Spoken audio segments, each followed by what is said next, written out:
Welcome back to the channel. I hope you are doing well. Apologies for not uploading a while. I haven't been feeling 100%, but we're back at it and ready to talk through the action at Newbury over the weekend, which was a very good card, and I think we might have seen some very good horses in the process. Starting off with Bravemansgame, who made it 4 out of 4 over fences. He won a handicap, which I don't think many trainers would run a horse as good as Bravemansgame in a handicap. He was carrying top weight and he was giving £16 to his rivals. And Paul Nicholls always is an aggressive campaigner. I think he was right in running him, and he won pretty nicely in the end by 3.5 lengths. I think he could have won by a lot more if he wanted to. He jumped superb at literally every fence bar. I think it was the fourth last where he got in a bit close and made a little bit of a mistake. But apart from that, he was electric as usual, and he's definitely one to follow going forward, because you've got to factor into it the Paul Nicholls yard form. He hasn't been 100% at all, and maybe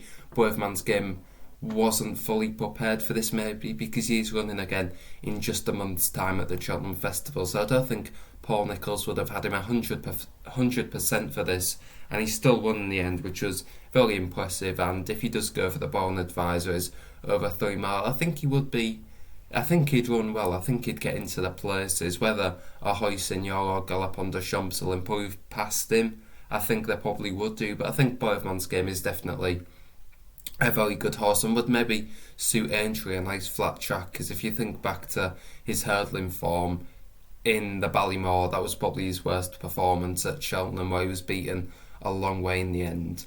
Moving on to the Denman, and it was Eldorado Allen who spun somewhat of a surprise. He won by 2.5 lengths, and there was no reason or excuses for the horse in behind. I think Eldorado Allen was the best horse, was suited by the step up in trip to 3 miles, and he won very nicely in the end for Brendan Powell, who's having a fantastic time of things. He's a very underrated jockey. Even still, he's banging in big winners every Saturday, it seems like, at the minute. As for Royal Pagal in second, I think he's one that definitely needs some heavy ground, or soft at best. It was good to soft at Newbury, and that was probably a bit too quick for him. I think that showed that he's probably not going to be a Gold Cup horse unless it turns into an absolute mud bath at Cheltenham, which is probably unlikely, but if he did, he could have an each-way squeak. As a Clan de Zerbo, who was beaten about 12 lengths into third, he underperformed. I was expecting a lot better on official ratings. I know they're not the be-all and end-all, but on official ratings he was miles clear of these, and he should have won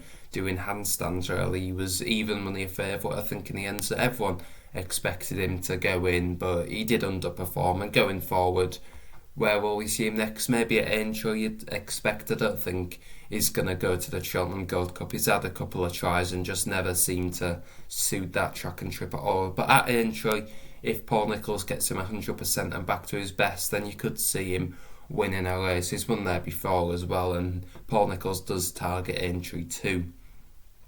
And moving on to the next race, the Game Spirit. I feel like I'm saying this every weekend in Charlie Deutsch winning another big race. He won the Game Spirit on board Fernando Sivilla, who improved and showed that the Doncaster form was no fluke. It was a very good run at Doncaster after a couple of below par efforts, but he bounced back and showed the form again, beating Sorrel into second, who's no mug. He's a very good horse on his day, although not top class, but he's a very decent horse on his day, and he was back over chasing after a below par run over hurdles, but he had run close in the fighting fifth to Epatante a few months earlier, which was good form. And Hitman back in third. I think a few people are over exaggerating how bad that run was. He was only beaten about 5 lengths in the end and stayed on one pace. Maybe a step up in trip might suit this horse, I'm not sure, but I don't think he's a top class horse, but I think he's a decent enough horse on his day, and I think he performed to a decent level.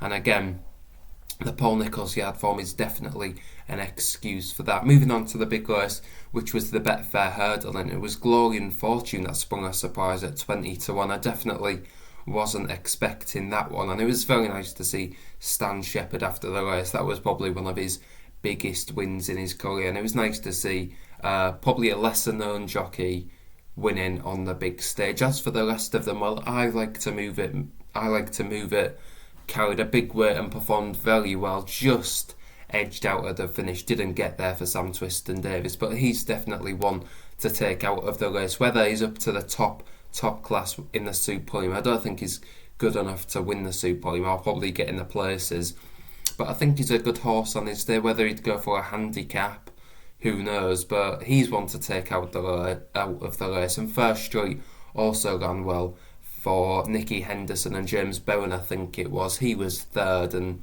never really got any closer than that. But there was a few in line coming down to the last, and I think the first three are ones definitely to take out of the race, as not top class horses you sometimes see, as we did last year, Soaring Glory win this, then go on to the Supreme. I think none of these will be going on to the Supreme, or if they do, they won't be getting anywhere near a John Bond, Constitution Hill, Sir Gerhard, or Dysert Dynamo if he turns up. I don't think they're that good, and I think that paints probably a worrying state for the novice hurdlers in England, because there just seems to be a few right at the top if you look at John Bon and Constitution Hill in the Nicky Henderson yard. But below that, I Like to Move It is a good horse on his day. He confirmed that John Bon form, which has been confirmed quite a few times at Ascot now, with LA Bell, who was in third, I think, or fourth, and I Like to Move It, who was well beaten. Both have won. That's a boost for John Bon. But I think, as I said, there's them top class horses. There's I Like to Move It. First Street ran with credit and backed up his run at Kempton. But below that, I think the English novice hurdlers are nowhere near some of the quality as they are over in Ireland, which does paint a worrying picture heading into the Cheltenham Festival. But hopefully John Bon, I think he will probably win the Supreme if he does go, and Sir Gerhard doesn't. I think he's the class horse in the race. But as I said, the English novice hurdlers, that is a worrying time of things for now. But as for the novice chaser, Bravemansgame was very good, so hopefully we might be just winning the Bowen Advisories. Anyway, let me know what your performance of the week was down in the comments down below, and don't forget to like and subscribe, and we'll see you next time.